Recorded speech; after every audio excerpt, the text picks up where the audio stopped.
All right. The ontological argument has roots in philosophers such as Parmenides, Plato, and Augustine. It is an argument that was rejected by Thomas Aquinas as not being grounded in any kind of appeal to experience or facts of the world. And it has been rejected by Immanuel Kant because it depends upon the false notion that existence is a separate predicate. We'll be coming back to that. It's been accepted in various revised forms, however, by the continental rationalists like Descartes and Leibniz. The idealists of the late 19th and early 20th centuries often accepted the argument, and some recent apologists have accepted the argument, you'll find in reading through evangelical literature. And then there are also some linguistic analytical philosophers that have accepted the argument, such as Norman Malcolm and Alvin Plantinga. Certain process theologians and philosophers also do so. So it's an argument that's by no means eccentric. It has a long and illustrious past. Many people have accepted it. Many more, perhaps, have rejected it for various reasons. The ontological argument does not, like the cosmological or teleological arguments, portray itself as a philosophical and rigorous expression of what are common intuitive arguments for the existence of God. Okay, if I argue the cosmological argument, I may have to give philosophical precision and get rather sophisticated in the argument. But what I'm getting at is pretty much understood by most people on the basis of common sense and intuition. Okay, everything has got to have a cause. What's the cause of the world as a whole? Now, a lot of people think in this way, whether they can think rigorously and give it philosophical expression or not. Somebody says, look at the order round about us. Now, how is it that this world has this feature of order and purpose if there isn't a God that gives it order and purpose? That's a common teleological argument, and again, we may try to give it precise philosophical expression, but most people in the street understand the general thrust of the argument. That is not true of the ontological argument. The ontological argument does not explicate what is a common and intuitive notion about the existence of God. It is the product purely of philosophical reasoning and thought. And to complicate matters, not only is this not simply putting rigorous expression to a common idea, that is the thrust of which is felt by most people, it doesn't appeal to facts about the world. The ontological argument doesn't say, now look, if you'll just understand the world better, understand these facts, if you'll just reason from these known premises from your experience, you'll be able to deduce the existence of God. It makes no appeal to facts about the world. It is what we call a purely a priori argument. It's purely a priori because it makes no appeal to experience. It doesn't say, now look, you know from your experience that everything has a cause, or you know from your experience that there's order in the world. What it argues is that just from the a priori investigation of a certain concept, without appealing to experience, you can know that God exists. God's existence is to be proven by the ontological argument by an appeal to reason alone. Now you may notice in your reading assignment on page 13 how Anselm, when he stated this argument, made the following claim about it. He says, why then has the fool said in his heart, there is no God? Psalm 14, verse 1. Since it is so evident to a rational mind that thou dost exist in the highest degree of all. Why? Except that he is dull and a fool. It's very strong words. Anselm says, it is evident to the rational mind that God exists, just from the very concept of God. It is evident to the rational mind that God exists, and only those who are dull and foolish are going to deny it. So if you're thinking clearly at all, you've got to think that God exists. That's what Anselm wants to claim. So he's claiming a very high degree of certainty by appealing to reason alone, saying that only those who are unreasonable deny the existence of God as he is portraying it. Well, we're going to be looking at Anselm's classical case for the ontological argument. Anselm, of course, is a well-known Christian saint of Canterbury, whose dates are 1033 to 1109. Anselm was influenced philosophically by Plato and Augustine more than anybody else. In fact, he was often called through church history the second Augustine. He was so influenced by him. Anselm adopted the Augustinian slogan, "I believe in order that I might understand." And by that, he seems to have meant that faith preceded reasoning when it came to divine matters. One first believed what God said, and then one was to reason about it. Yet elsewhere in the writings of Anselm, you don't find a purist position on that notion of letting faith precede reasoning. In his book, Cur Deus Homo, that is, Why the God-Man, one of the earliest and lengthiest explications of the satisfaction view of the crucifixion and atonement, he says, somewhat rationalistically, leaving Christ out of view as if nothing had ever been known of him, this book proves by absolute reasons the impossibility that any man should be saved without him. Now, although it turns out he smuggles in a lot of biblical premises, his attempt here is to be utterly rationalistic. Let's just leave out everything that God tells us, and let's just reason on the basis of our common understanding. That doesn't seem to fit in with his earlier slogan, "I believe in order to understand." I first have faith, and then reason helps me to understand my faith better. Then also in his Monologium, he gives certain rational arguments for the existence of God, for the unity of the nature of God, very much similar to those of Thomas Aquinas a few years later. And so what I'm trying to get across is that Anselm attempts to be Augustinian and to hold very purely to this presuppositional idea that reasoning is founded upon faith. However, he is inconsistent in that. Well, then we come to the Proslogium, in which the ontological argument is found.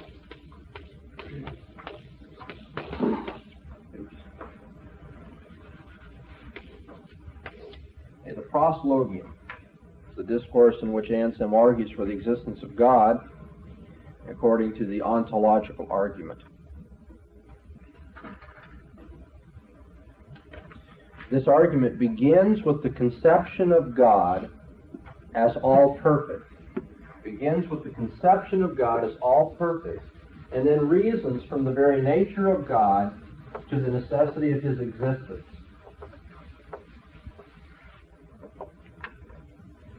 Okay. We begin with a conception. Anselm says, if you understand what God is in terms of our conception of God, then necessarily you can deduce God's existence. From the conception of God, we can prove the existence of God, and that is what is at the heart of the ontological argument. God's existence is entailed by his very nature. The argument, I'm going to put the argument to you a few ways, just so you kind of get the idea. In its most simple form, in the simplest way you can understand this, Anselm says, God is perfect. Perfection entails existence. Therefore, God exists. Okay? God is perfect.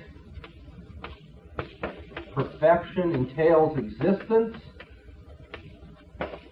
Therefore, God exists.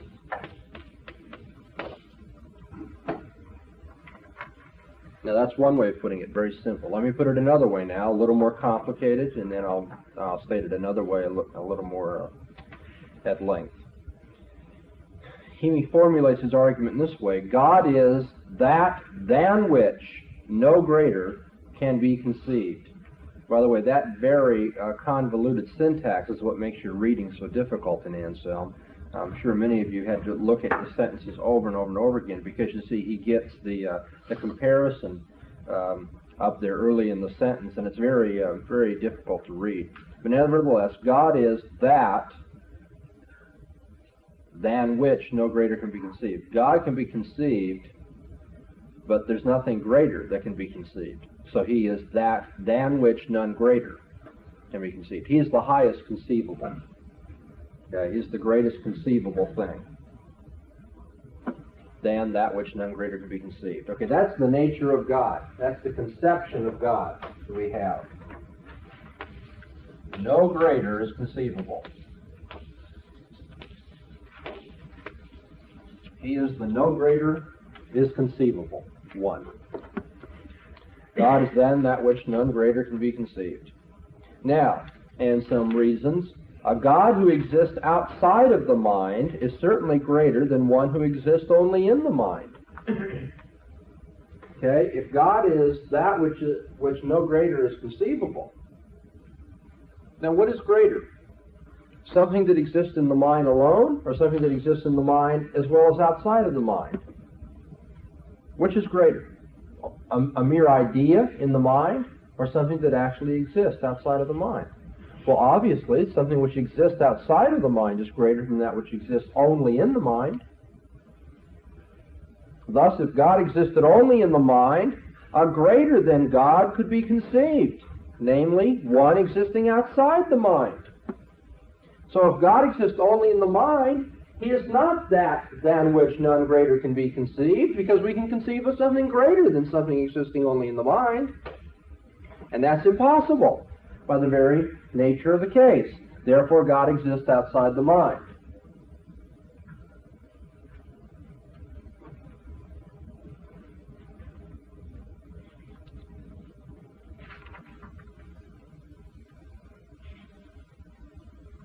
Well, what do you think of that argument? What kind of God is he talking about that exists beyond the mind? He says, did you say a God? Use that article before. Mm-hmm. So, he's saying there's a God that we can't conceive beyond that which we can conceive. Is that basically what you're saying? No, what he's saying is that the greatest type of being we can conceive must exist. Because he wouldn't be you can conceive of something in the mind, conceive of something outside the mind. Obviously, something that exists outside the mind is greater than something that exists only in the mind. And if God is the greatest thing you can conceive of, then he must exist outside the mind, or else he wouldn't be the greatest. Because you can always conceive of something greater than that which is only in the mind. All right, then he's trying to separate that which is purely thought to that abstract, to that which is in some sense concrete. That's the point. He's arguing from a conception to an extramental existence. From something which is mental to something which is actual. Of course, here, mental things are actual also. We mean by actual, extramental, beyond the mind. Is he saying then that the simple fact that we can conceive of an infinite God, and that we're finite, that we, being finite, couldn't conceive of something of our own selves, so there has to be something infinite outside of ourselves to put that thought there? Now, this is an interesting question. Pay very close attention to this. Descartes reformulated the ontological argument somewhat along those lines that you're suggesting. How could a finite mind conceive of an infinite object? God must exist to have put the idea into the mind, because the finite mind would never have thought of the infinite. Okay. Now that is not purely an ontological argument, but you see that really rests upon the cosmological argument. That is, where would we get the idea of an infinite if we are finite? Okay, there can be nothing in the effect that is not already in the cause. So there must be an infinite cause to the idea of this idea. So Descartes kind of shifts around on the ontological argument and combines it with the cosmological argument, saying, the thought of God requires God to account for the very existence of the thought. How could we have thought of an infinite God if there weren't an infinite God to have put the idea into our finite minds? That's something of a Cartesian version of the ontological argument, and we're not going to pay any more attention to it than what I've just said. It is, in fact, resting for its validity on the cosmological argument, which we'll look at on another day. Let's go back now to the ontological argument, Anselm's purest version of it, if you will, where it says the very conception of God as that which is the greatest, the most perfect, requires that he exists outside the mind, because if he didn't exist outside the mind, there'd be something greater than him. Two problems I see. The result does not lead to the Christian conception of God, necessarily, but rather can allow for superstition, a pantheistic concept of primitive people that they conceived of something. Their greatest concept was the sun controlled everything. Yes. I think that what is being expressed here is a form of Christian critique of the ontological argument, that it doesn't show the distinctive Christian God to be the one that exists. Anselm would resist that, of course, and for reasons that I'll show you later. He is actually, I think, trying to argue within a Christian world and life view. And so he's not going to grant that God, apart from the Christian God, has this conception of greatest perfection. However, what you're saying is that if a man just wanted to reason straight out on autonomous, self-sufficient, humanistic premises, that he wouldn't necessarily reach the Christian God, even if this argument was a good one. I think you're right. Yes? Right in the very first presupposition, I see a problem, and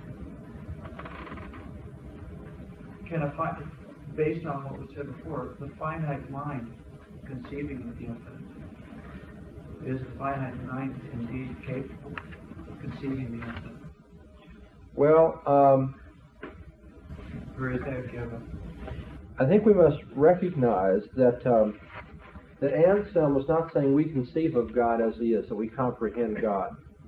What he's saying is that we know in a formal sense that God is the greatest. And we may not be able to comprehend his greatness, but we can comprehend the statement that he is the greatest. You understand the difference? It's one thing to say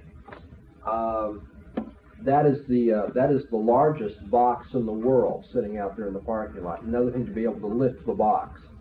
And now that's a poor analogy, but Anselm would say it's one thing to say that's the greatest concept that we have, and another thing to conceive of everything God is. He wouldn't have to say, I know everything about God, I've conceived the infinite, to say nevertheless that whatever God is, he is infinite. So he's simply saying this is the greatest being there is, the most perfect. And if he's going to be the most perfect, he must also exist, because something that doesn't exist would be less perfect than something which is thought of only. Then at least it doesn't define God yet. That's right. It doesn't attempt to define God, except that he has the highest perfection. Okay, let me. I realize, of course, that this seems to be an argument that is just playing with words. A lot of people, it seems like there's just something wrong with this. It's much too easy. As some people have said, you just can't define God into existence.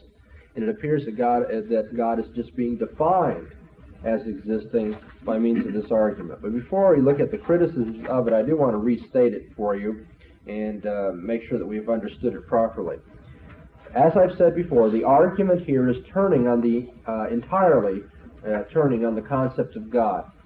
Anselm first defines God as a being than which none greater can be conceived. God is then, by definition, the greatest being conceivable, not merely the greatest being that happens to exist. God isn't just the greatest of the things that happen to be around. He's the greatest of anything you can conceive of. If it were possible to think of a being greater than the greatest that actually is, then, according to Anselm's definition and its implications, this greatest actual being would not be God. God would not exist. The very fact that there are atheists who say, with the fool of the Psalms, that there is no God, this suggests that this situation is at least a possibility.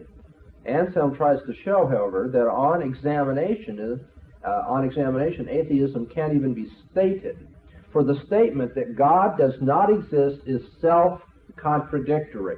And this is where I think it's valuable you might want to note in your notes, the statement of the ontological argument by Plantinga, one of the authors you read in preparation for today. You did read Plantinga in preparation for today, I hope. He gives a statement of the argument that puts it as a reductio ad absurdum. Assume that God does not exist. Now, what is God? What do all these premises entail? And it turns out that that premise, God does not exist, is self-contradictory. He puts it in the form of reductio ad absurdum. As Anselm says, atheism is self-contradictory, as self-contradictory as saying that fire is water or water is fire. It's as self-contradictory as saying this square does not have four sides. Here we have a square, but it doesn't meet the definition of a square. Here's atheism saying we have a concept of God, but it doesn't match up to the concept of God. Atheism is self-refuting on logical grounds alone, then. And the demonstration by Anselm goes something like this. We can distinguish between a thing's existing in the understanding and its existing in reality. For example, we can distinguish between a painting that is merely planned and the same painting after it's been executed. Okay? Think in your mind of the artist planning his painting. Here's the idea of a planned painting. Okay? Here's the Mona Lisa in conception. But you can also think of the Mona Lisa as executed. You can actually think of the actual painting itself.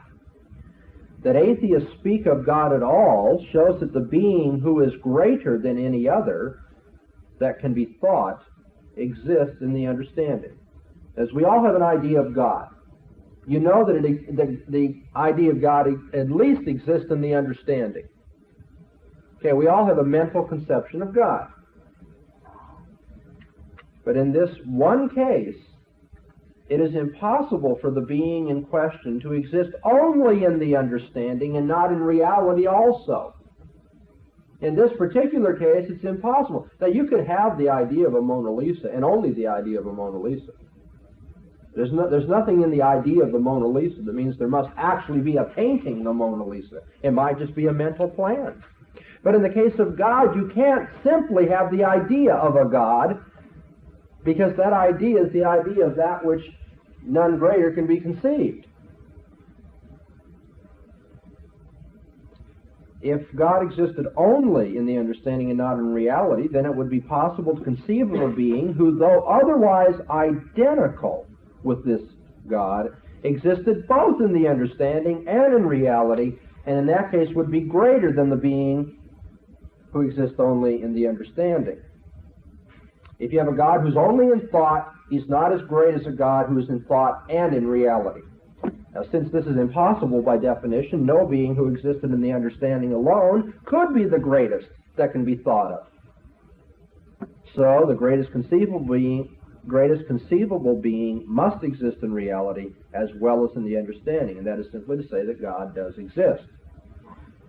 Briefly, to deny God's real existence is to imply that there could be something greater than God, something that had real existence. But nothing could, by definition, be greater than God. Therefore, God must have real existence. Run that by one more time. Okay, let's put it one more time. Slowly. To deny God's real existence is to imply that there could be something greater than God. Namely, something that had real existence. Okay? If you deny that God has real existence, then you have to grant that there's something greater than God, namely something that really exists. But that, by definition, is impossible, because there's nothing greater than God. That's what we mean by God, the greatest. Therefore, God must have real existence. God's nature, which is conveyed by the very word God, includes existence within it. If you want to put it this way, the essence of God, the very conception or nature of God, the essence of God implies his existence. The essence of God implies his existence. One more time. The essence of God, the very concept of God as the greatest or most perfect being, implies that he exists.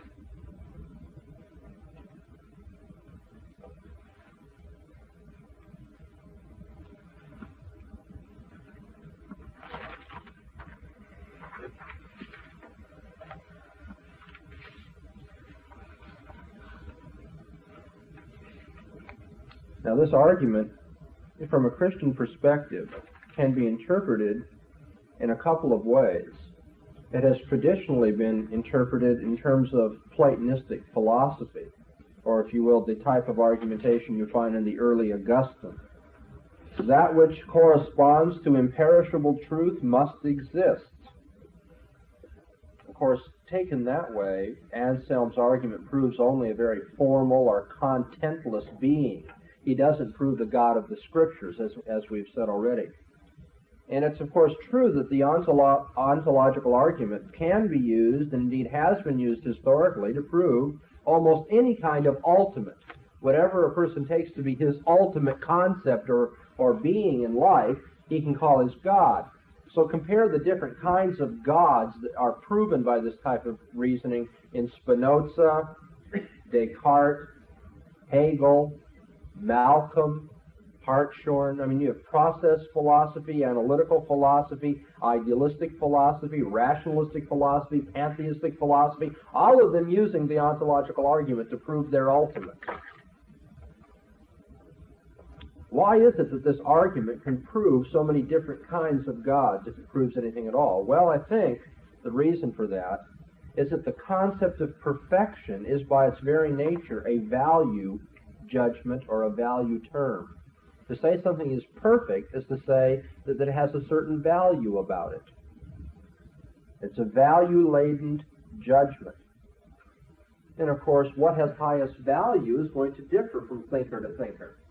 And that's why the ontological argument is so slippery. It can be used for pantheistic purposes, be used for rationalistic purposes, be used for allegedly Christian purposes. It all depends on what your idea of perfection is. And remember I said as we started to study Anselm, you find this curious mixture of oil and water in Anselm. On the one hand, he wants to be a presuppositionalist. I believe in order to understand. And on the other hand, you get this strange rationalistic, Platonistic emphasis in him as well. And we find that in other writings, and to a certain degree, I think we might detect it in this kind of reasoning. Yes, I fail to see how this argument would carry any weight or stock with atheists or Marxist atheists. Okay, why? I don't differ with you, but I mean, it isn't enough simply to state that it has no stock. You have to say why. We imply by this argument that there is a God. It has its basic implication that there is a supreme being. That's right. That's the whole point. Yeah, where Marxist atheistic does not appeal to anything, it seems to me. Yeah, and Anselm would say he's a fool. He obviously hasn't thought through the implications of the concept of God. He'd say, listen, Mr. Marxist, you understand what we mean by the term God, don't you? I mean, I'm not saying you have to believe in God right now, but let's just start there. You know what we mean by God? The greatest being. That than which none greater can be conceived. That which has the greatest and highest perfection. You understand that that's what we mean by the term? Marxist says, well, yeah, I know that's what you mean, but that doesn't mean there is a God. Anselm says, well, let's wait a minute. Let's think about that for a second. Is a God that is in the mind only greater than a God who's in the mind and in reality? The Marxist says, well, no. Anselm says, consequently, the being than which none greater can be conceived must also be in existence, right? The very concept shows you that there is a God. Now, to my way of thinking, if I were a Marxist, I would then turn around and say, that's right. I think the greatest exists. I think that which is most perfect exists. I don't happen to think the Christian God, however. I think it's the materialistic world. That's the greatest thing, because that's what has highest value for me. You see, what has been said already now twice in the class about this argument doesn't necessarily prove the Christian God. It begins to show you what is wrong with the argument. It's not showing anything more if it shows anything at all. It's not showing anything more but that the greatest exists. That which you conceive to be the most perfect exists. But what do you take to be the most perfect? Okay, so it goes back to the presupposition as to what you understand That's right. the greatest thing to be. That's right. Now I'm going to go back in toward the end of this class period and argue that Anselm, although he seems Platonistic and rationalistic in this argument, and it's certainly subject to criticism, there's another way of interpreting Anselm which is more presuppositional and quite acceptable to me. However, it will not be acceptable to somebody who doesn't share our presupposition. Okay, but we'll get to that in time. Let's keep looking at this argument. Anselm's given the argument that the essence of God, the very conception of God, proves that he exists. Now, what are the criticisms that can be raised against this? Well, on the first hand, we have to ask whether the very concept of a being than which none greater can be conceived is a coherent or meaningful concept.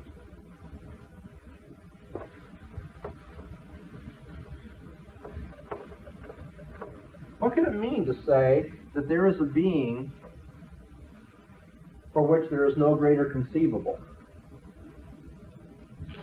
What does that mean? Let's ask ourselves, this is a meaningful idea. Many people have found the idea devoid of clear meaning.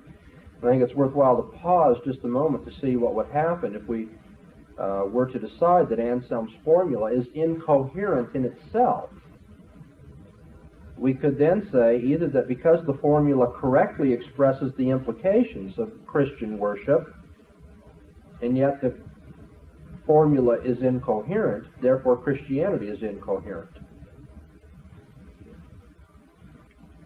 Want me to run that past you again?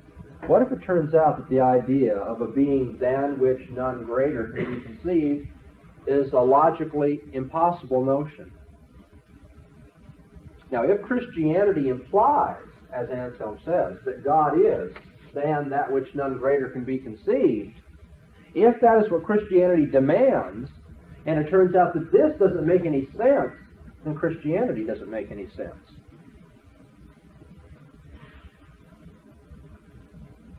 Or somebody could say that because the formula is incoherent, that is, because this formula doesn't make any sense, and yet Christianity is true, therefore Christianity doesn't imply this formula for God.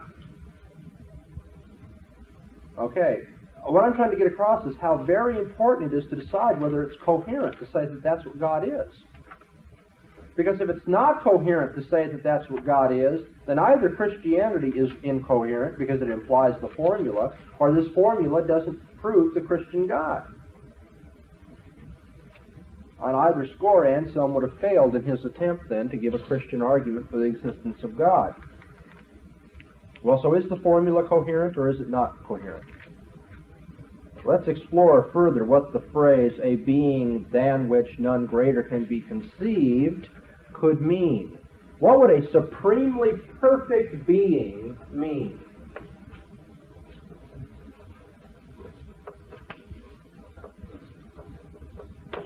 What could this mean?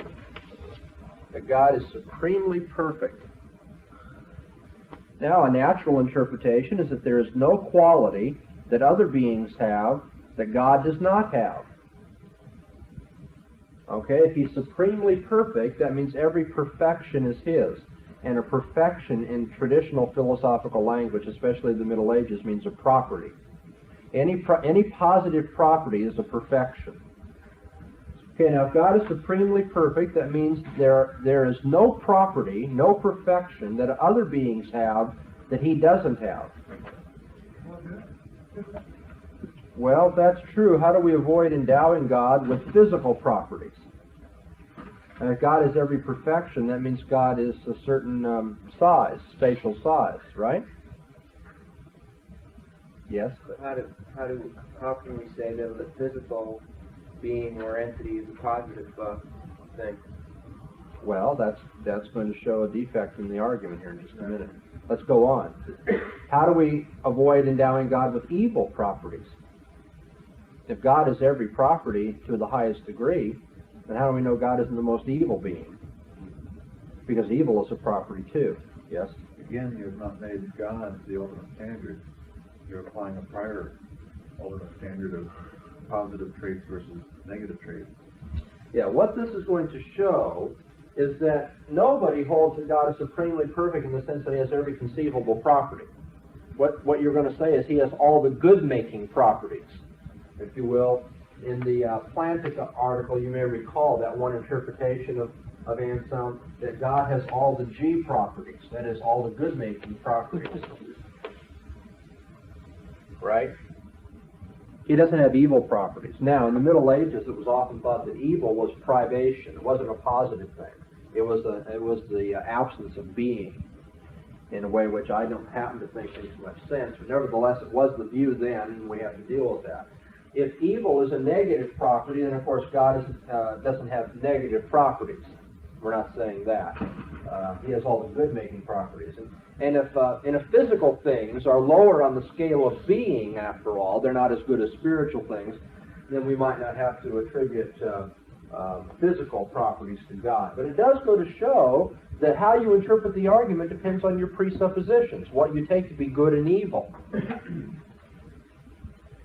So to avoid the implications that we've been talking about, we're forced to resort to denying reality to evil properties, or claiming that although God has the properties of physical things, He has them in a higher non-physical way, analogically. And you begin to squirm a little bit using this argument. A way of avoiding such problems is to stress that the word greater in our definition, as we've said, is an evaluative word. It's a word having to do with values. So that one being could be greater than another and yet be without some property the other being has, if it is in some way better, for example, morally better, not to have that property than to have it. And so we might think of a being that has deceit and a being that does not have deceit. And we would say the being without deceit is better. It doesn't have all the possible properties, but it's still a better being. Let us assume then for present purposes that God's being greater than any other being that can be thought of means at least that He lacks no qualities that could be regarded as making a being who had them superior to a being that did not have them. Or to say it very simply, that God has all the G properties, all the good-making properties of things. The definition of God still seems to suggest something about the degree to which God has His qualities, though, that He must have them to an unsurpassable degree. God is not merely good, He is unsurpassably good. But the whole idea of God having a property to an insurpassable degree has its own inherent philosophical problems. Some attributes, for instance love or power, seem to have no upper limits. There doesn't seem to be an upper limit to love or to power. Whereas other properties like truthfulness do seem to have ceiling limits. They have limits to them. Let me explain. Once somebody has been conceived of as invariably and completely truthful, you can't conceive of a being that is more truthful than that. It makes no sense to say that somebody is more truthful than a being that is always truthful. See, there's a limit to the idea of an unsurpassed truthfulness doesn't seem to be very sensible. It's doubtful whether it means anything to claim that God has limitless qualities then, to a greater degree than any other being does. Because then you have to start specifying in what sense qualities have limits and so forth and so on. Well, we began our first criticism then is, what does it mean to say God is supremely perfect? We begin to see some problems here, don't we?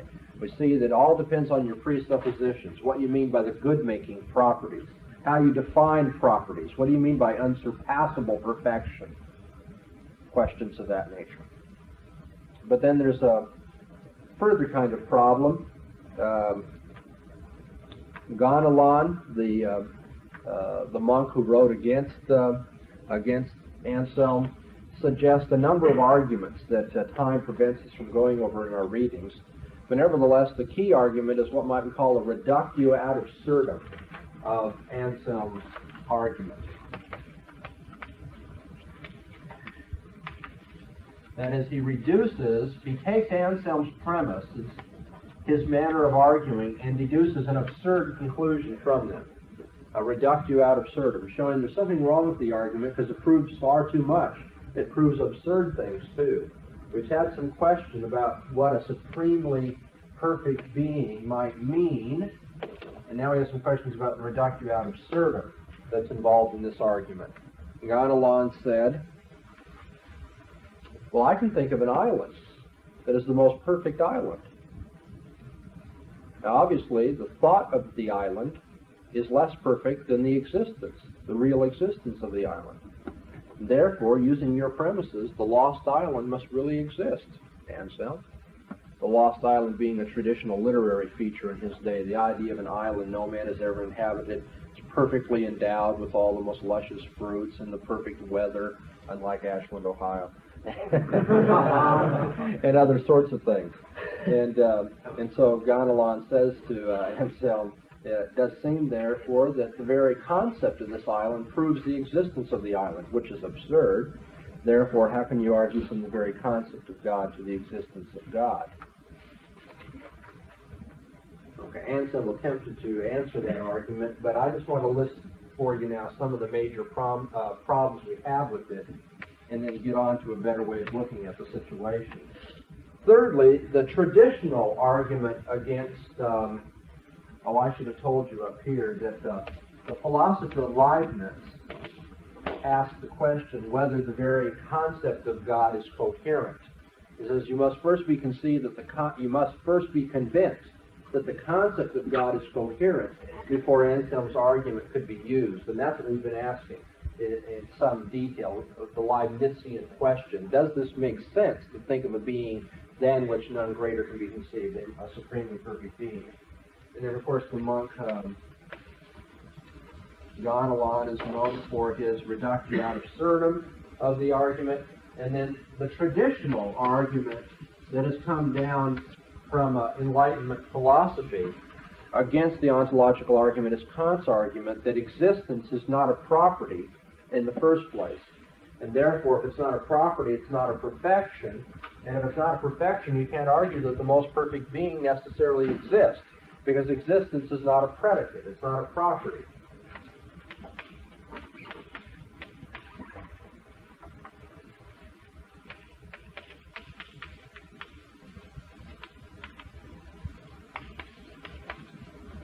Now, can somebody summarize for me what the argument of Alvin Plantinga is against Kant? Let me just explain what Kant is getting at here. Our argument is God has all perfection, which is to say all properties of the good-making sort, okay? Existence is a property, therefore God has existence, or God exists. But now Kant is challenging this second premise, that existence can be counted as a property.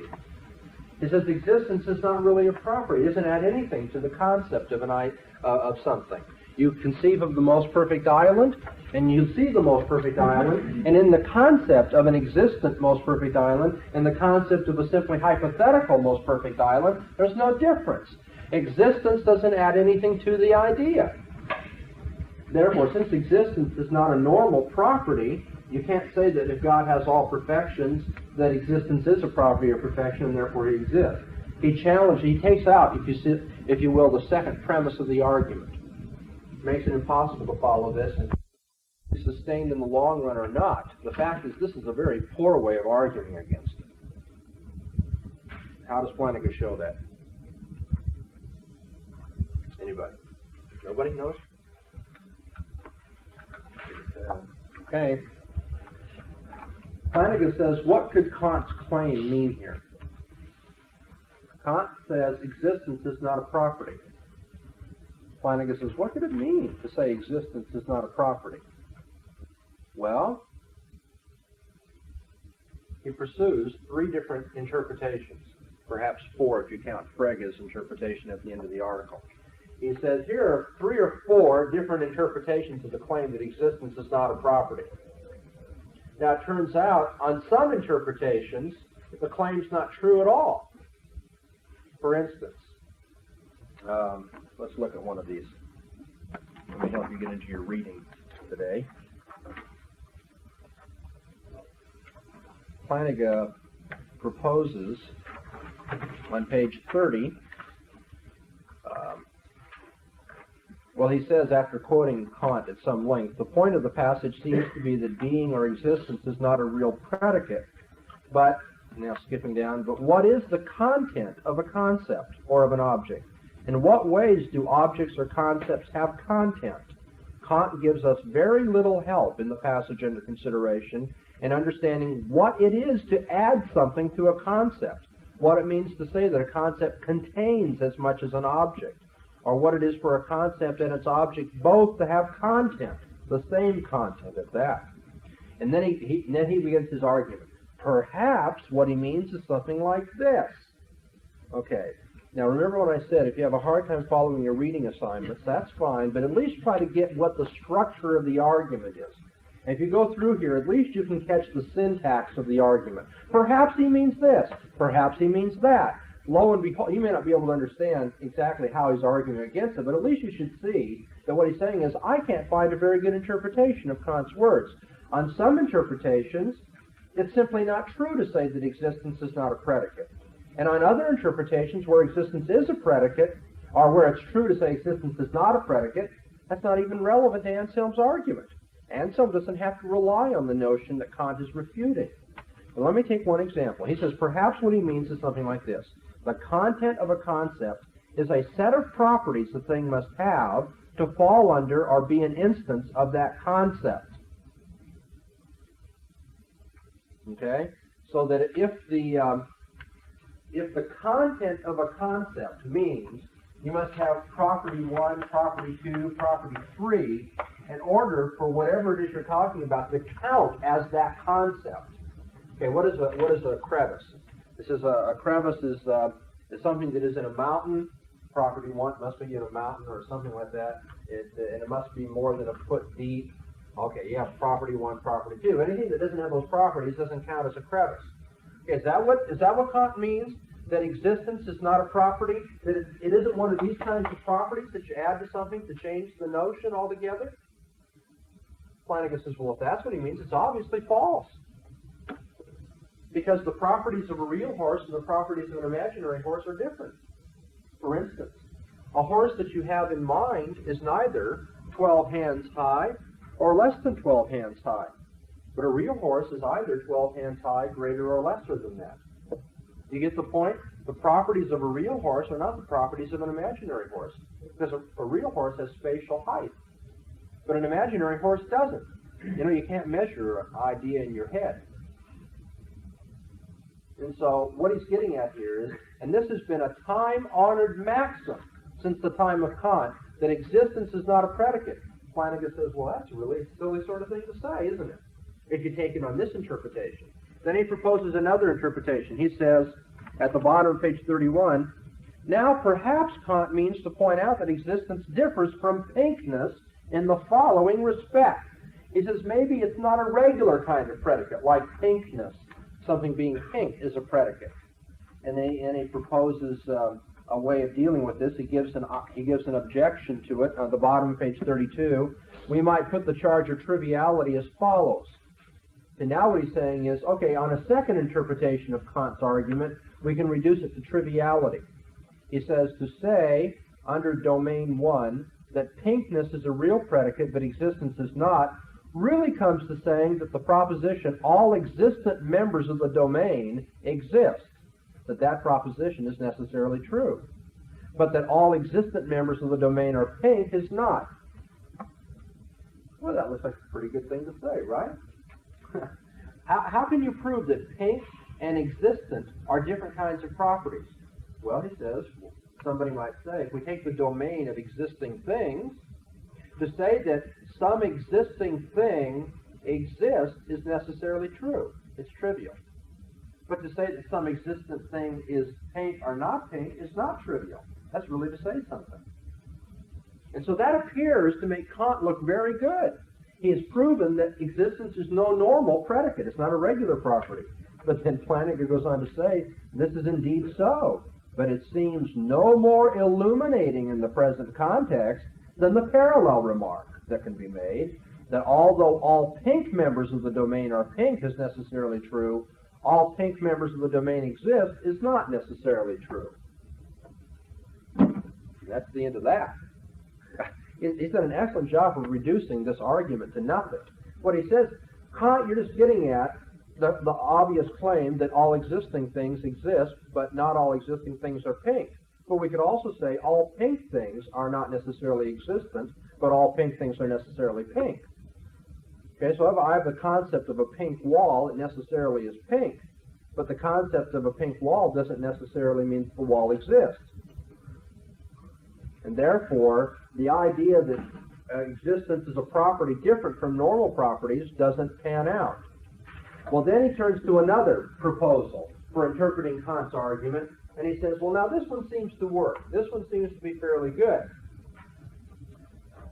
But then he adds this devastating addendum that although that is a good argument, the interpretation of existence proposed, making Kant look good, has nothing to do with Anselm's argument. Anselm doesn't use that concept of existence, and therefore Kant's argument doesn't touch him. Okay. Now that's about all I'm going to get into Kant, because I realize not all of you are Kant scholars or philosophical scholars are necessarily interested in all those things. But I do want to point out that the traditional argument by Kant is that existence is not a property, therefore you can't conclude that a most perfect being necessarily exists. And that Mr. Plantinga, Dr. Plantinga here, has shown that this claim by Kant is susceptible to many interpretations, not all of which are true, and the ones that are true are not relevant to Anselm. Okay, now in your reading you also find an attempt to resurrect the arguments used by Anselm, this attempt being made by Norman Malcolm, a Wittgenstein scholar and an analytical philosopher in America of no mean reputation, one of the best-known philosophers in America in the last 20 years. And it was rather devastating to the philosophical world when Norman Malcolm came out defending the ontological argument, which everybody had just poo-pooed for years now, saying you can't define God into existence. And so Malcolm says that Anselm reformulated his arguments after Gonalon dealt with them. He says you find an early form of the argument that says that God is most perfect, existence is a property, therefore God exists. And that's a bad argument. But after Gonalon tried to refute his approach, Anselm gave then a different ontological argument. And this one uses the concept of necessary existence rather than simple existence. Okay? Malcolm says Anselm finally got around to stating his case better by saying that the concept of a necessarily existing God calls for the real existence of him, not just the concept of a God that has most perfection, and that includes simple existence. To put it very simply for you now, the first form of Anselm's argument appeals to existence as a property or predicate, but in the reformulation of the argument, Anselm dealt with necessary existence.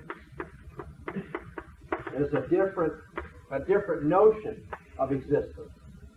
It isn't that God has just simple existence like any other object. He has necessary existence.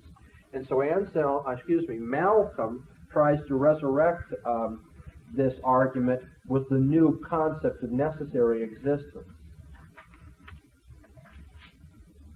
And there are plenty of places you can go to read answers to Malcolm's argument, including the last reading assignment for today out of David Lewis.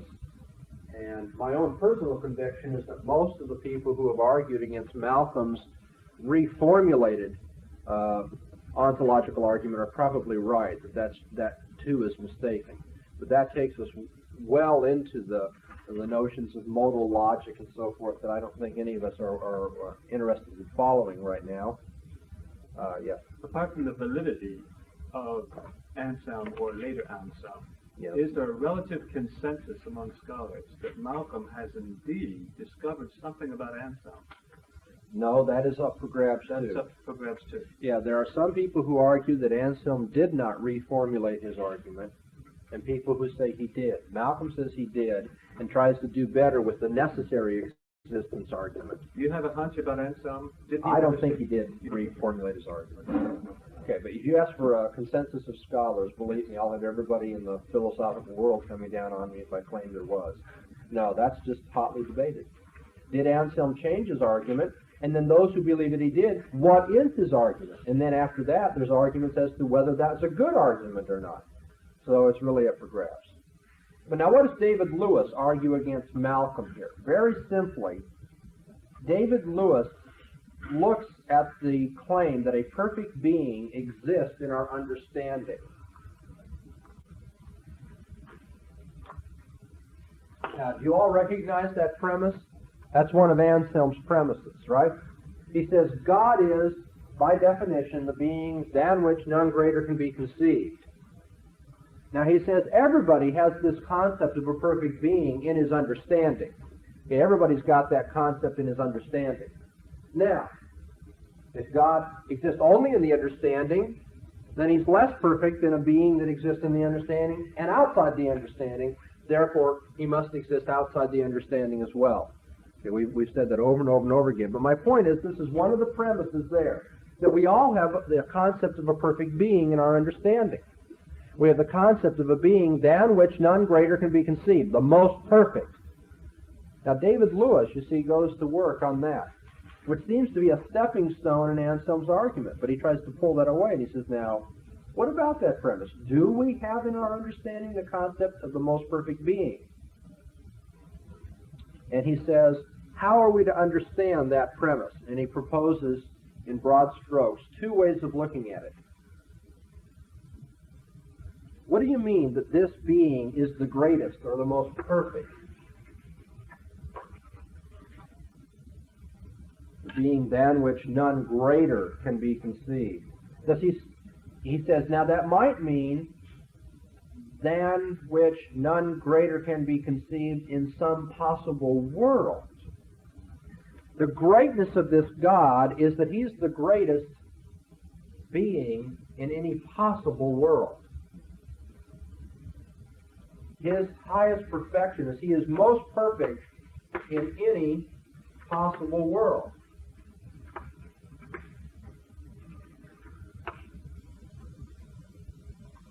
Okay? That is, this is the highest concept of a being, a concept of the greatest being, concept of the most perfect being, if you're thinking of possible beings. This is, of all the possible beings, the greatest. Now, let me tell you a little hint about learning philosophy. You know, you start looking at some of these formulas and you say, you know, it's late at night and I'm tired and I'm drowsy and it's awfully hard to follow this. The grammar's tough. These are new ideas. Sometimes you have to fill in some of this and make it a little more concrete. We're talking about possible beings, and we're comparing the greatness of possible beings. Now, I dare say it would have helped your reading if you would have just filled in that idea. What are possible beings? Well, think of a few imaginary beings. Santa Claus is an imaginary being, isn't he? Superman is an imaginary being. Batman is an imaginary being. What these guys are getting at is, now, which is the greatest of all those imaginary beings? Is Batman greater than Superman? Is Santa Claus greater than Superman? Is Superman greater than... All of a sudden, you guys have come alive, see? You all know how to do it now. Getting back to Anselm, however, he's saying, David Lewis says, Anselm claims that a perfect being exists in our understanding. We have the concept of the most perfect being. Now, Lewis says, does he mean by that the concept of that being which is most perfect in all the possible worlds? Is it kind of like, is he greater than Batman? That is, which is the greatest of the imaginary beings? In all the possible worlds, which is the greatest? Okay, now that's one interpretation of what Anselm's saying. He's saying we all have the concept of the greatest possible being. But if you see, if the greatness of this being is the greatness in possible worlds, that doesn't prove that he exists at all. Because to say that he's greatest in the possible worlds is not to say that we have to compare him with the greatness of beings in the actual world. So Lewis's point is, if that's how you interpret Anselm, then the conclusion doesn't follow from the premise. The fact that I have a perfect being in my understanding is simply to say that in my understanding, I understand that being. In my understanding, in my mental thoughts, I'm conceiving of that being which is the greatest in any possible world. That doesn't get me into the actual world at all. And so Lewis proposes a second interpretation of Anselm's claim here. He says, what Anselm probably wants to say then is that God, the concept that I have in my understanding, is the concept of a being that is greater in some actual world. He's the greatest being in some actual world.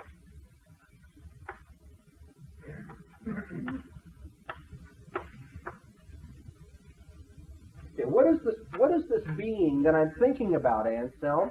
Is it the being that is that is the greatest in any possible world? In which case, it doesn't have anything to do with your conclusion.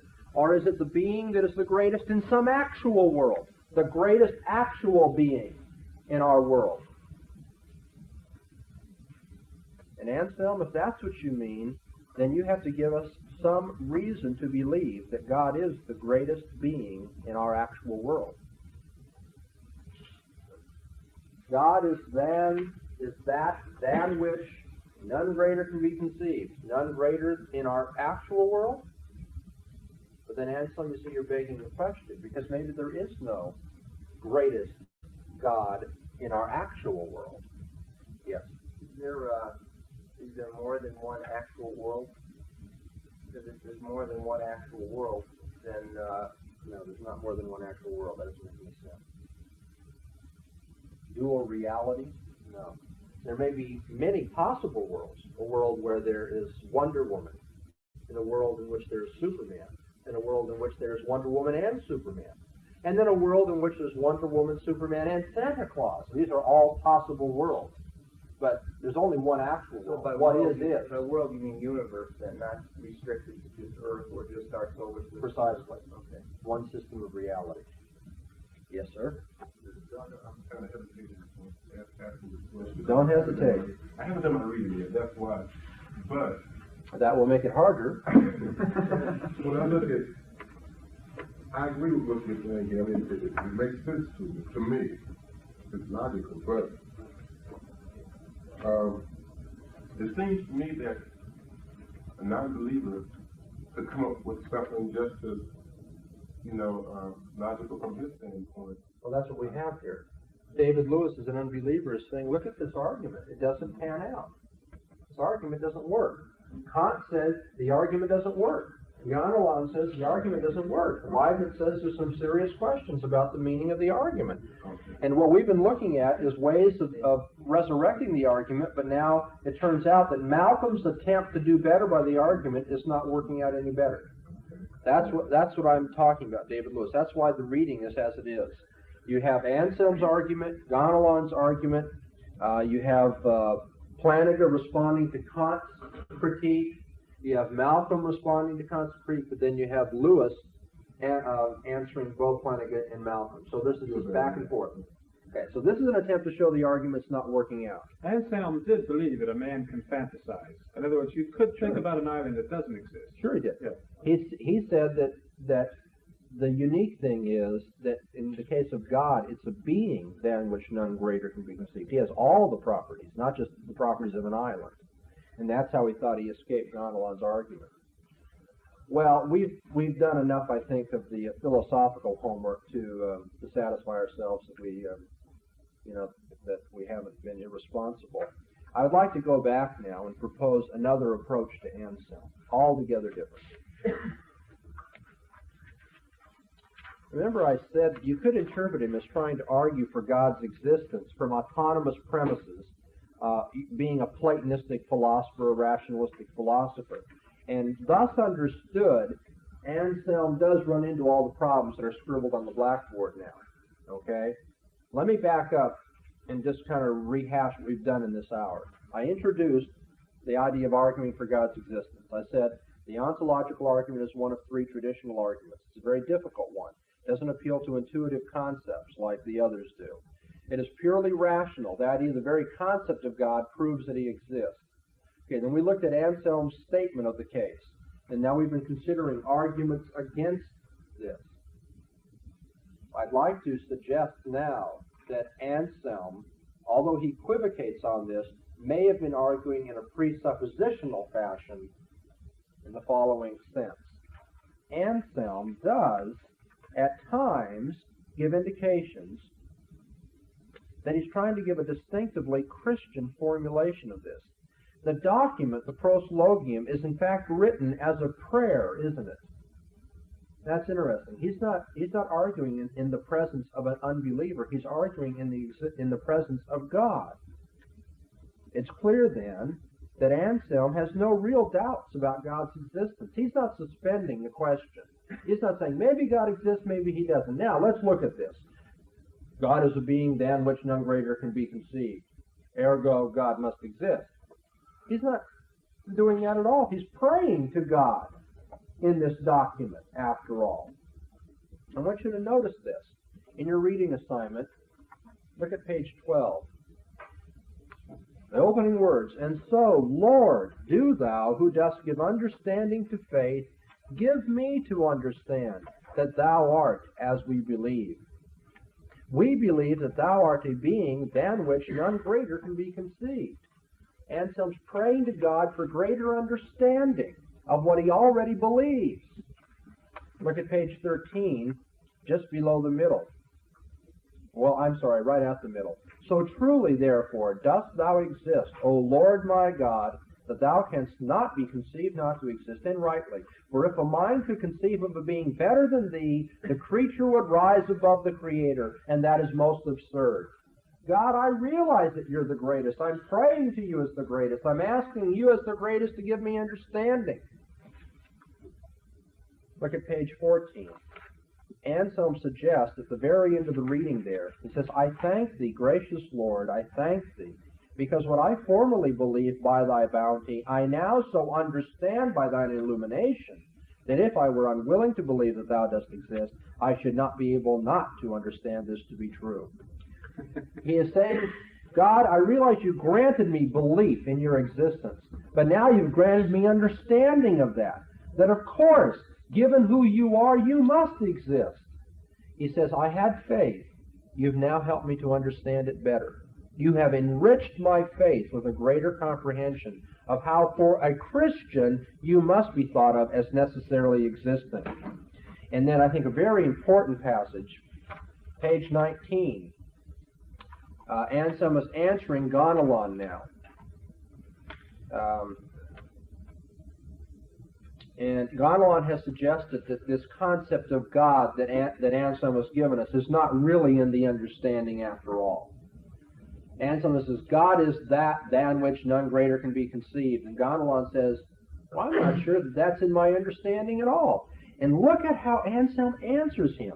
This is the second paragraph in the very middle. He says, but I call on your faith and conscience to attest that this is most false. He says, I call upon your faith, I appeal to your conscience. You know very well this is what we mean by God. Gonalon? He says, you're a monk. You haven't got the right to suspend belief in God as we're arguing these points. Now, that's very strange, isn't it, in a philosophical argument? Now, I don't want to suggest that Anselm is a purist here. I don't want to suggest something that isn't true. He does seem to be going back and forth between a presuppositional and a rationalistic approach to this. But all I'm suggesting is that there are some strong indications here that he's arguing as a presuppositionalist, as one who presupposes belief in God and then goes about to try to understand it better and more philosophically. He writes as a prayer, reasoning in the presence of God. He asks God to clarify his understanding, recognizing his weakness and sinfulness. He says, I long to understand in some degree thy truth, which my heart believes and loves. For I do not seek to understand that I may believe, that unless I believed, I should not understand. Indeed, the very title, that than which no greater can be conceived, is taken by Anselm, as I showed you, as a datum of revelation. He says, Gonalon, you know if you have faith, you must think of God in this way. And so when Gonalon replies on behalf of the fool, on behalf of the fool who says there is no God, Anselm refuses to reply to the fool. He replies only to the Catholic, only to the monk. He says, I appeal to your conscience. And so it does seem that Anselm has a particular God in mind, the Christian God. He's not going to let this open up to proving pantheism. And it does seem that his idea of perfection is governed by scriptural notions then. And so I think you could make a good case that the argument here is the attempt to give a presuppositional defense for the existence of God. And we've run out of time, unhappily, because I hate to leave you hanging here. But I'm going to propose at the beginning of our next class hour how we might reconstruct Anselm's argument for our own benefit and satisfaction. Try to make a little bit better of it as a presuppositional argument, reassuring those who already believe that this is what we must think of God, that He must be an existent God, He must be a God that necessarily exists, than which none greater can be conceived. From a Christian perspective, that is what we must say about God.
laws of physics and that the regularity in nature maintains, right? Right. If the regularity didn't maintain, we wouldn't be able to explain anything because it wouldn't maintain its identity over time.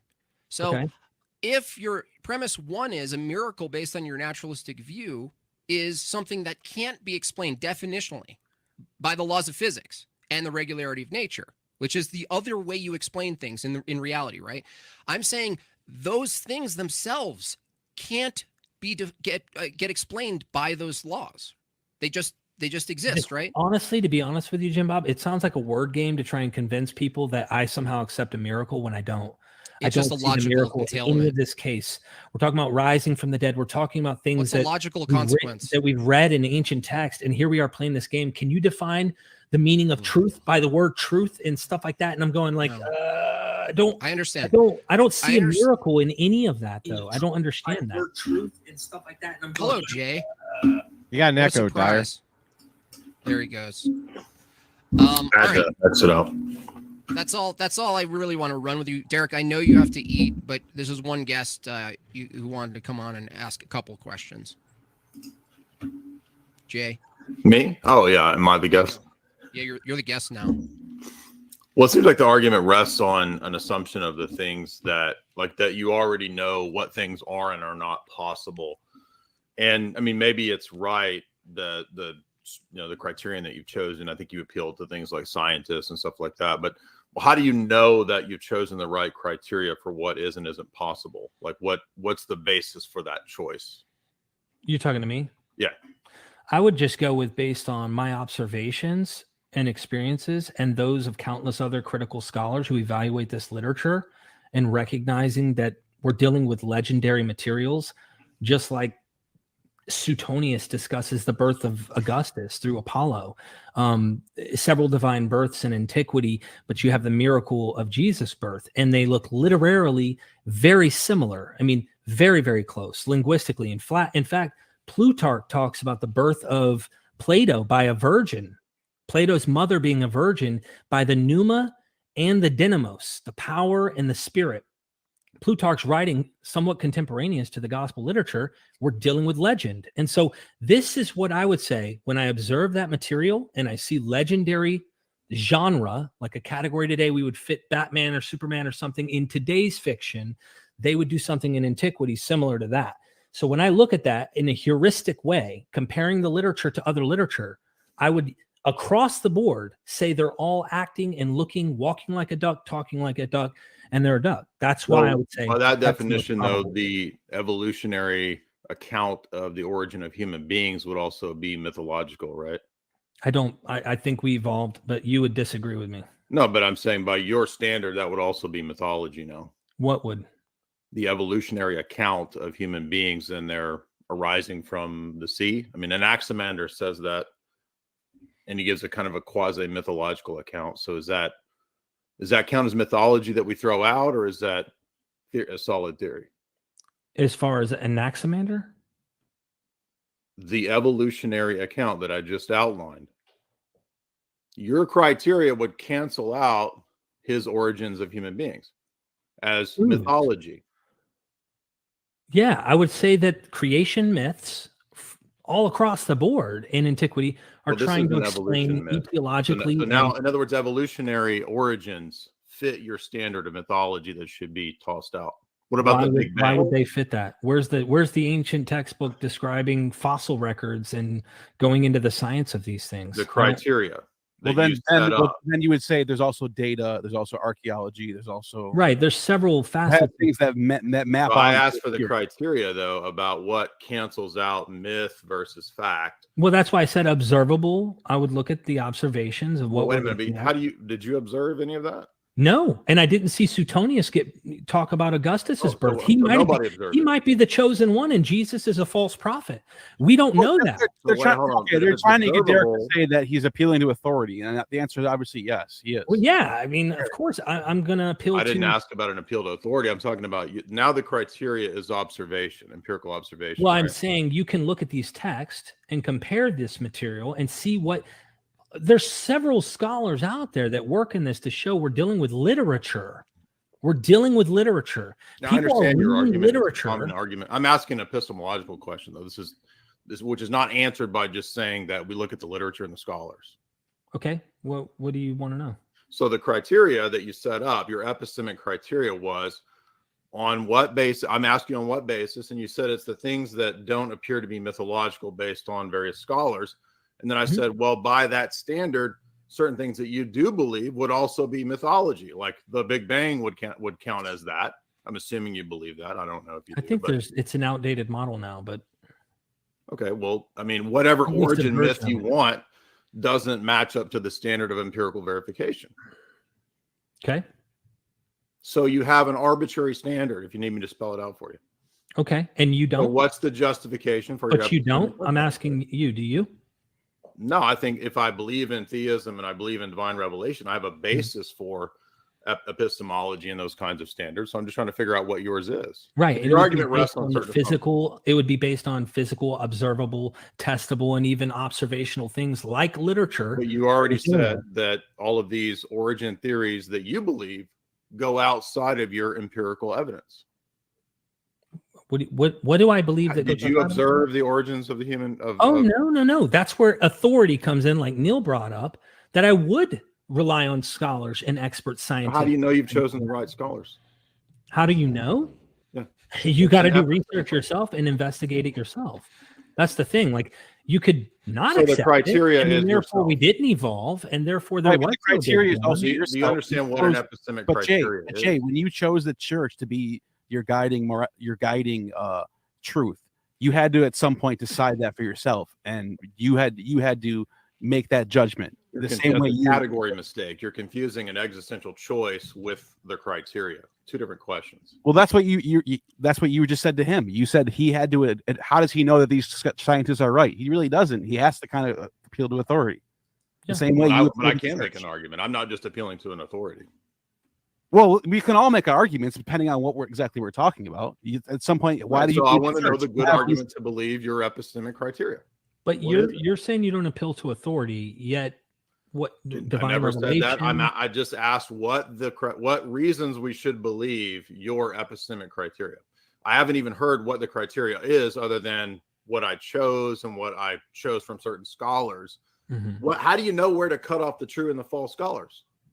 That's a good question. That's why I investigate. Well, yeah, exactly. I might want to know that if I'm going to. But instead of swallowing the pill up front, believing in a book that several scholars have shown to be very, very, I say there's a lot of contention, problems, contradictions, errors, issues, very man-made looking, and evolved over time. Same circular argument that you would use for the church. Yeah, I would investigate them. I would look all across the board, but instead of swallowing that pill up front, that's what I would do.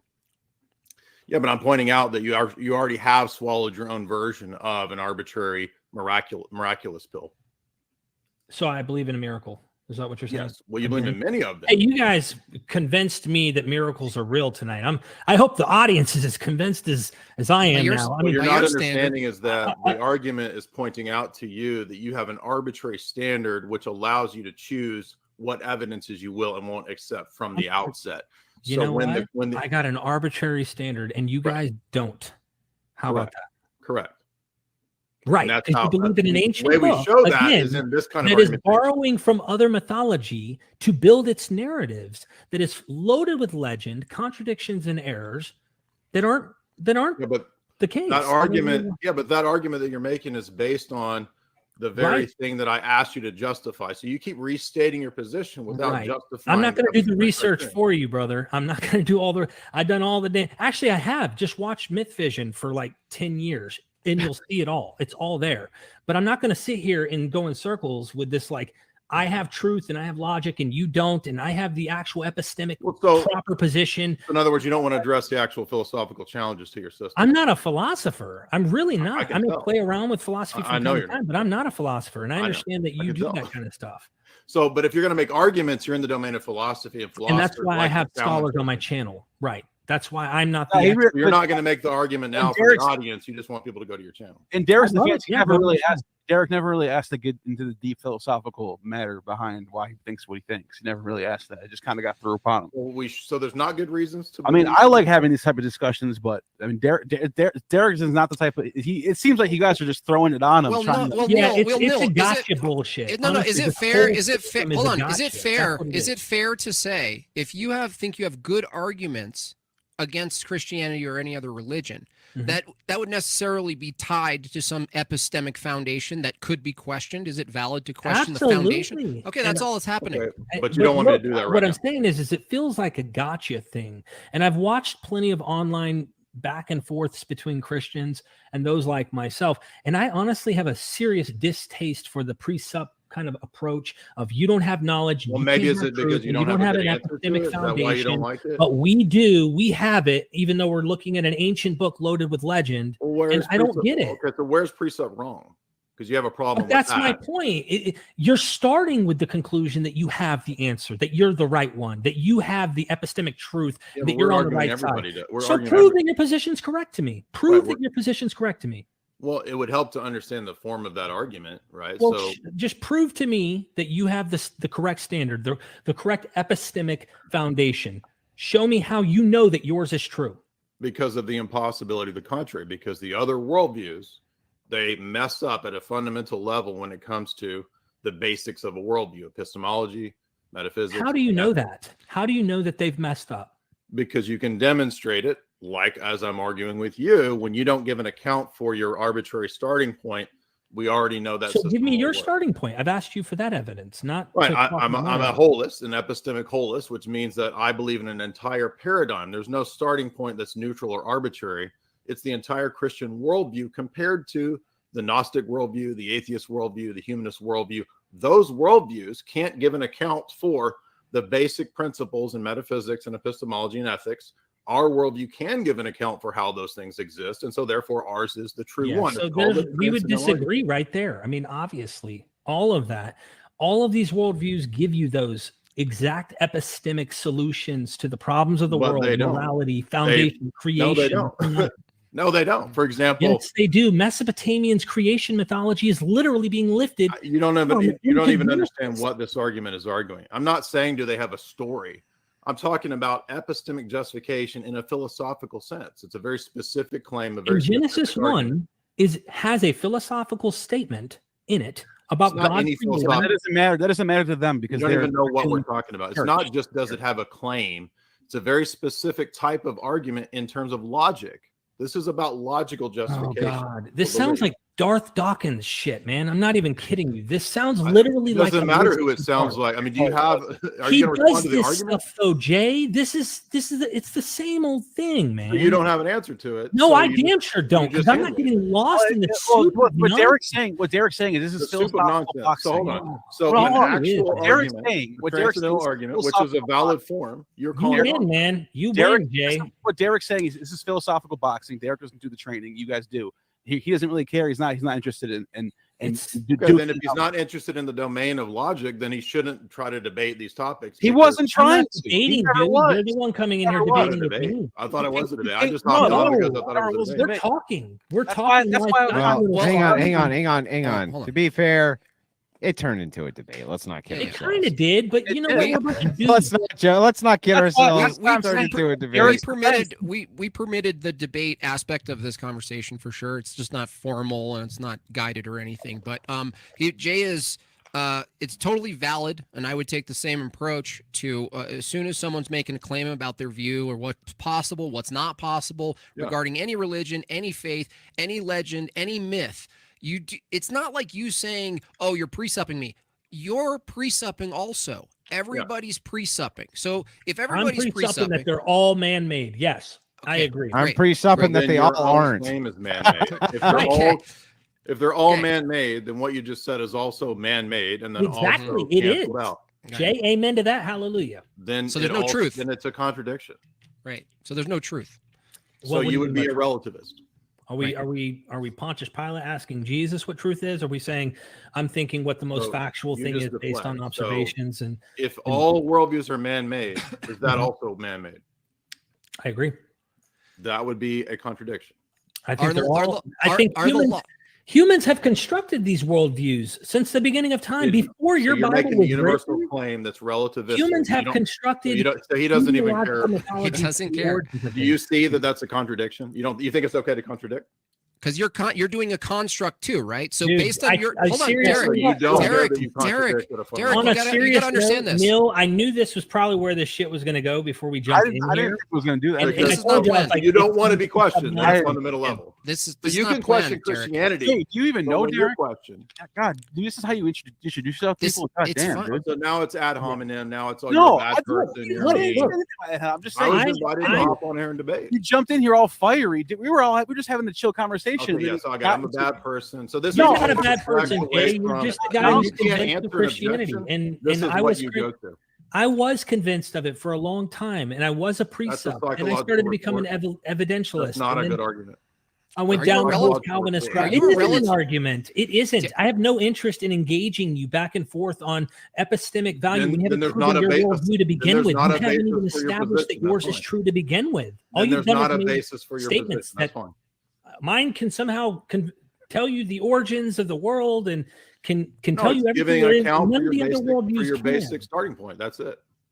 Well, If you you said can't give yours an can, account for yours your can basic answer starting all of point, these then we don't have a questions, basis to believe it. and none of the others can. All right, but Right. Hang on. Guys, all of you, hang on. Just a second. Listen, Derek, I made sure that there was always supposed to be a fifth on this panel, by the way, and I'm glad that Dyer did hop on. The thing is that you haven't been dogpiled and made sure that nobody did dogpile you. But you've been kind of at the forefront, really hitting as hard as you could, and you've gotten Not as actually hard the as I most. can. Hang on, you've actually gotten the most amount of speaking time, which is fair, right? You So guys listen. asked me all the questions. And I think that's again, what did I say? It's fair, right? So backing up, let's just kind of back up here between you and Jay, right? Just kind of lay out what your position is, and we could back up a little bit. It won't. It doesn't have to be so heated. Just kind of My back up a little position? bit.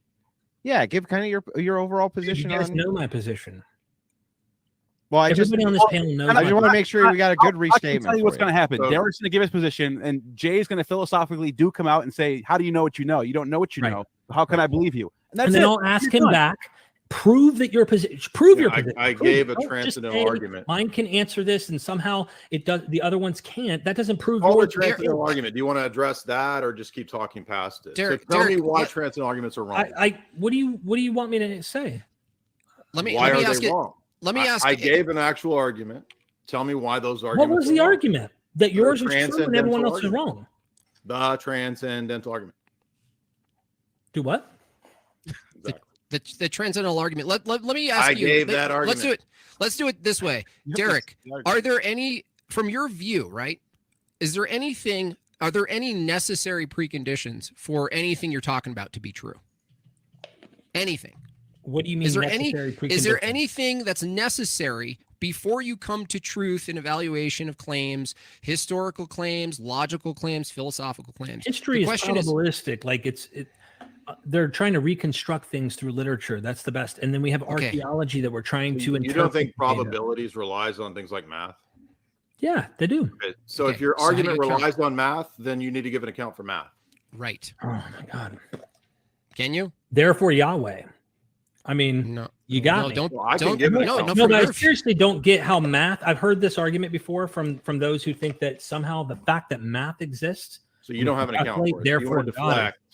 Okay. these What's kind your of account for arguments and stuff. So I've heard that, and I'm like, No, What how about is just your math? account How for about the just thing that math? you're- How about just math exist, right? We don't skip to the God part. You don't need to do that. We're asking you from your view, how does your naturalistic view account for something like math or logic, which you appeal to, Mhm. right? That's a fair question.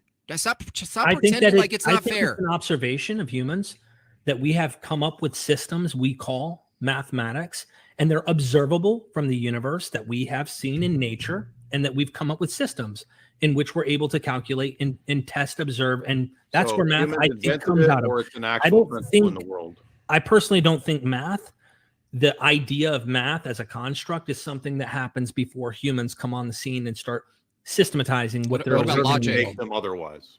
What about Say the logic? what? So you think we could make them otherwise if they're human constructs? I could make 2 + 2 be 5 if we all agreed. No, I'm saying they observe it. Well, you come said up they're with human systems. constructs. They have two pine cones, right? So they're not constructs. We've came up with the idea that We 2 came plus up. 2, because there's two We pine came cones. up Are you with- interrupting me the whole time, bro? Like, I can't even fucking talk, dude. You're This not is answering. even- Do you not understand? the You're question? asking me, and I'm trying to explain to you my But your position. and answer every isn't an single answer. word I hear your mouth, and I'm like, All right. Well, hang on, Jay. Let him It's give not his. working Let out. him. This is- Yeah, let him You said it's a account. construct, and then you Yeah. said it's objective. Those two He things did. are He mutually did say it's a exclusive. construct. So okay, well, I want to verify. No, I don't know philosophy very Okay, well. So Derek, Well, that's we'll just make it. basic terminology. It's We'll not make even it simple. philosophy. We'll make math is a derivative of logic, right? So we're asking you if you said math in its language is a construct, right? If it's derived from logic, are you saying that logic is a construct of the human mind? is logic Logic, the a laws of construct of the thought, human the, mind? the three classical laws, are they constructs? Dude, I don't even know the 3 classical laws. Okay, so the law of identity, did the law of identity, right, is that verified in nature with empiricism? I don't know. Do, I mean, do you agree you're that it asking me exists? questions. I've never delved into philosophy. Okay. like, Okay, never that's dug fine. into it. It's you don't have to be defensive. This is like No, I mean, just- but like you guys are asking tons of questions I don't know the answer to, but you're making it Okay. sound like Are- a gotcha, do you- and I'm like, does- I don't does the law of identity exist? know. Okay. Okay. And I'm saying that So not if you're going to because- make arguments against I'm simply Christianity, you saying might want to you know guys are those coming at things. it from philosophy, right? And I'm saying there's a there's a handful of other philosophers that I could pull in from a skeptical point of view who would say everything you're saying That's a fallacy. doesn't add up. It I'm doesn't not matter saying who- it is. I'm telling you what I could do. He's just because saying I'm he not doesn't someone know who these terms. did. He's just saying he's not a philosopher. He doesn't know these terms. I'm But saying, we're trying to dude, tell you if that you for an hour now. engaged me textually, you would be stomped on just like you're doing to me right now with precept stuff. Okay. There is no comparison when it comes to biblical material on what I've seen from you, Jay, but you can get me on the philosophy stuff. That's all cool. But when we're talking textual, we're talking biblical stuff, we're talking about mythology, legends, and such, and understanding these ancient sources, the evolution of this material and things, you're out of your field. And that's what I'm saying. Derek, hold So on. you got me on philosophy. I admit Derek, I have no clue. Derek, one but question. Derek, one it doesn't question. mean anything to me. Is your analysis of all of the texts in the scripture does that require a philosophy? I imagine we all have some Okay, form of philosophy. great. So what Jay's asking, and maybe he's not doing in the language that you prefer or that you're aware of, right? So you're getting like kind of like heated about it. All he's Well, I asking just is, said okay. it's repetitive, guys. You're okay, just, we're competing for worldviews right now.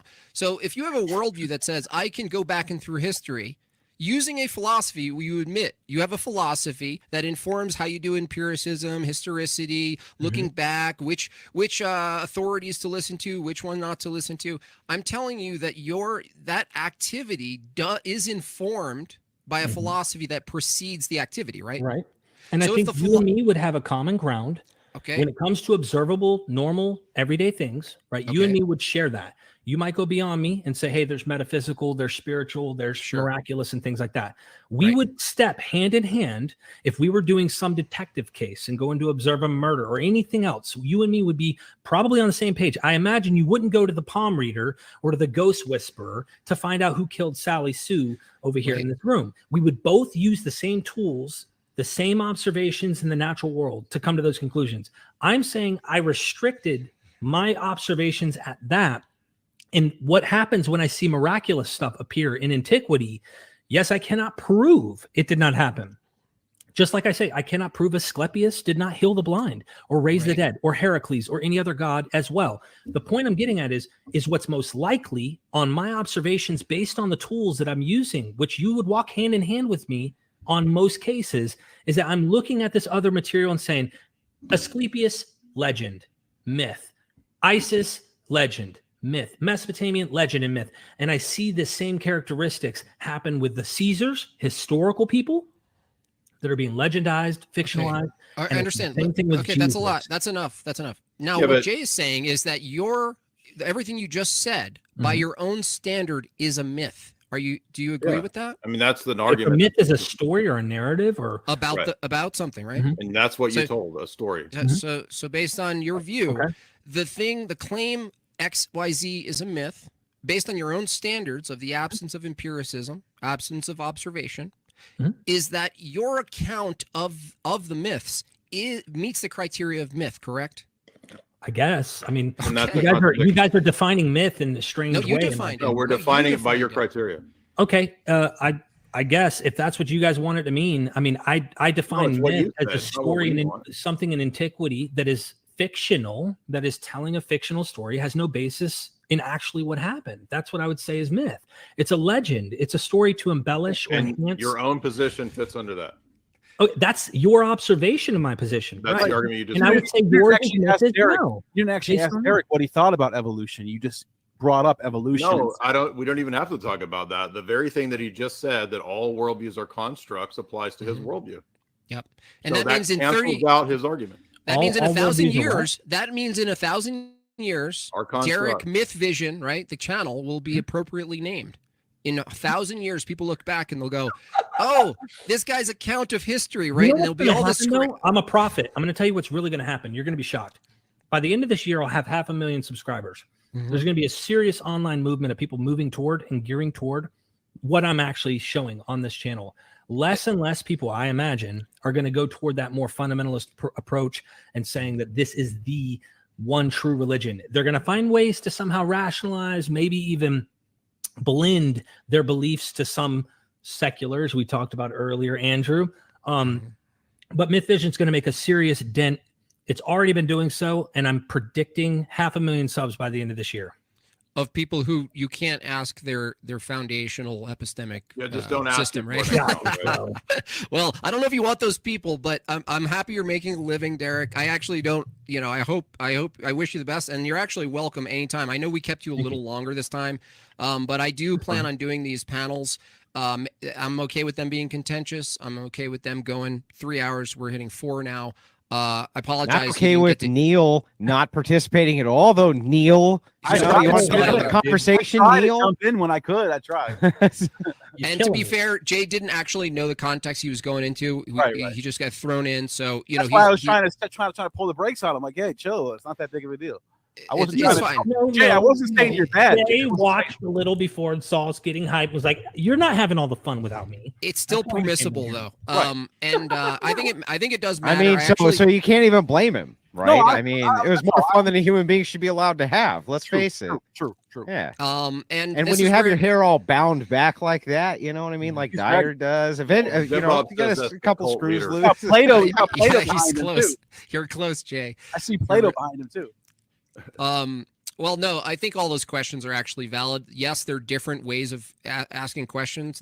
I think there are actually more important questions, what Jay's asking, but we're not used to those questions. We go into historicity, we just grant ourselves some access to the past, and we try to shuffle around what we think is true and not. I think it's totally fair, and under another circumstance, Derek, I actually invite you to actually